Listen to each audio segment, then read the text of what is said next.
Euphemisms are like secret code words in the English language. They express something without saying it outright. They help us talk about things that might be embarrassing or uncomfortable. Euphemisms soften the impact of our words, making our language more gentle. Imagine you have a pet goldfish named Goldie. Sadly, Goldie is getting old. One day, Goldie stops swimming. You might feel sad to say, Goldie died. It sounds harsh and final. Instead, you could say, Goldie passed away. Passed away is a euphemism. It means the same thing as died, but it sounds gentler and more respectful. It's a way of acknowledging Goldie's death without being too blunt. Euphemisms are like that. They are softer ways of saying things that might be difficult to hear. They are like using kid gloves for your words. We use euphemisms all the time in our daily lives. They help us navigate sensitive topics with a bit more grace and subtlety. Here are a few examples you might recognize and perhaps even use yourself without realizing it. 1. Between jobs. If someone says they are between jobs, it means they are unemployed. But between jobs sounds more hopeful. It suggests they are actively looking for a new job and that this is just a temporary phase. 2. Senior citizen. This is a polite way of saying someone is old. It's more respectful than saying old person. It acknowledges their experience and wisdom rather than just their age. 3. Powder room. This is a euphemism for the washroom. It sounds more elegant and discreet, often used in upscale settings to maintain a sense of decorum.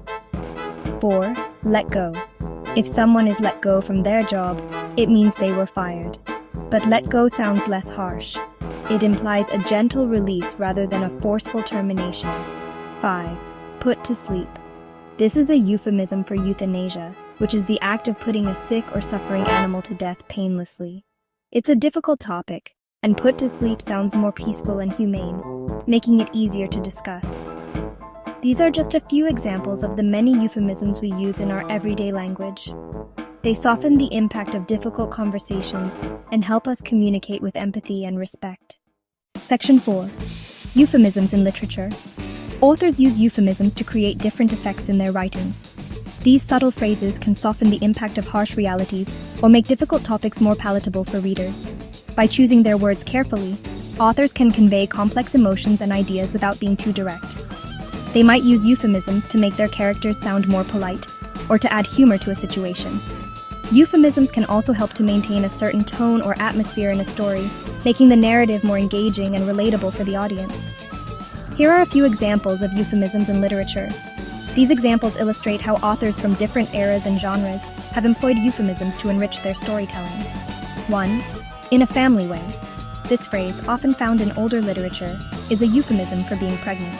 It reflects the societal norms and sensitivities of the time, offering a more delicate way to discuss pregnancy. 2. To pass water. This euphemism, also found in older texts, is a discreet way of saying to urinate. It showcases the modesty and decorum that were valued in past societies. 3. Gone to a better place. This is a common euphemism for death, often used to comfort those who are grieving. It provides a sense of peace and hope, suggesting a positive transition rather than an end. 4. To be economical with the truth. This phrase, made famous by British politician Sir Winston Churchill, is a humorous way of saying someone is lying. It adds a layer of wit and sophistication to the conversation. 5. Ladies of the night. This euphemism refers to prostitutes. It is a more genteel way of addressing a profession that has often been stigmatized. These are just a few examples of how authors use euphemisms to add depth and nuance to their writing. By employing these subtle phrases, writers can navigate sensitive topics with grace and creativity, enriching their narratives and connecting with readers on a deeper level.